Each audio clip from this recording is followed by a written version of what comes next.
Hi, I'm Kalyn Lepre with Mammoth Lakes Tourism, and today we are with the wildlife specialist, Steve Searles, and he's going to be talking about silkworms today. Just kidding, we're talking about bears. We're definitely talking about bears. This segment is brought to you in part by the Inyo National Forest that wants to remind you guys to leave no trace, and that includes picking up your trash and not feeding our wildlife. And no one better to ask than Steve, why don't we feed our wildlife? Why don't we feed the bears?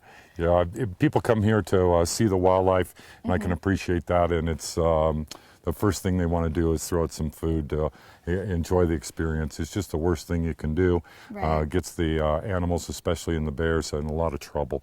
And so just like the sticker and the signs say, just don't feed them and enjoy the experience. Exactly. And you brought up something very important today. I actually didn't know this, but bird feeders. That's actually a way of feeding the bears, which I didn't know. Can you give us some tips on what else to do? Yeah, bird feeders, people that enjoy wildlife often feed birds in our community. In the summer, the birds don't need a handout. There's plenty of natural food for them. Right. I would save the food for the winter months if you're going to feed them at all. But yeah, it's the number one problem nationally for getting bears into trouble. It is the crack cocaine of a bear's life is bird food. Wow. And so they will do anything to get to it. And this time of year, if you can just put the bird food away, it'll really help out the bears. Right, bird food, put that away, dog food, put it away. And then you also gave a good substitute, having baths, bird baths instead. You bet. All the animals need water. It's not illegal to give animals water.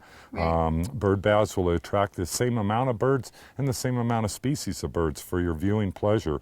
But anybody just has to see birds, put out a bird bath and not bird food. Yeah.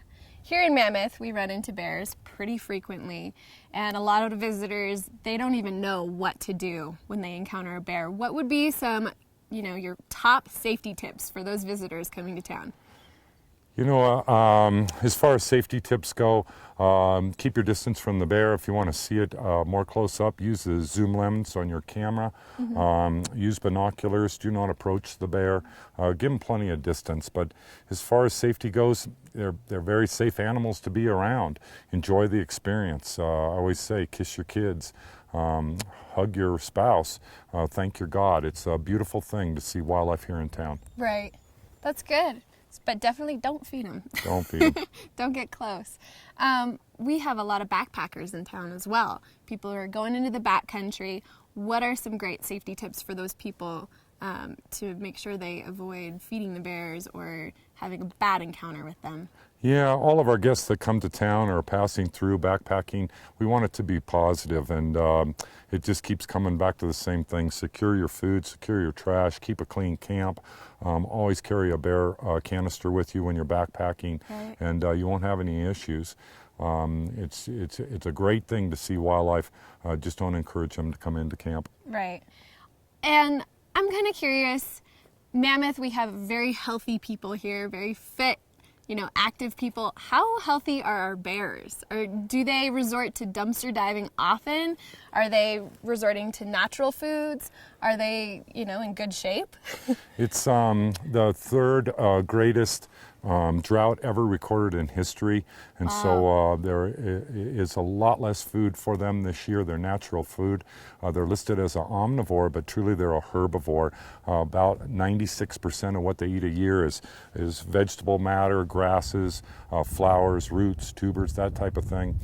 As far as the dumpsters go, gosh, out of 400 dumpsters in Mammoth, last night 2 of them got left open and the bears got into it. It's really the very, very smallest part of their annual intake is our trash, and I'm so proud of our community for putting out that much effort, doing such a great job of locking the dumpsters and keeping that unnatural food from the bears. But overall, the health of the bears that I work with every day is good. They're strong, they're doing fine, and there's no emaciated or thin bears here in Mammoth today. That's awesome. Yep. That's awesome. Great job, Mammoth Lakes. What is the population of bears in Mammoth? It's not uncommon to the same statistics as the rest of California. For areas that have good bear habitat like we do here in Mammoth, it's 1 per square mile. So Mammoth is no longer 4 square miles, it's 26 square miles, and we're right at 26 bears today. That's awesome. Yep. Thank you so much for taking care of those bears and for educating us on how to take care of those bears as well. And you can go to Steve's website, it's thebearwhisperer.com, or hit up his Facebook if you guys want more information or tips. You know, he's got all of it, and there's just too much for us to wrap up in today. So thank you for your time. Thank you guys for tuning in, and this has been your weekly reminder that the mountains are calling.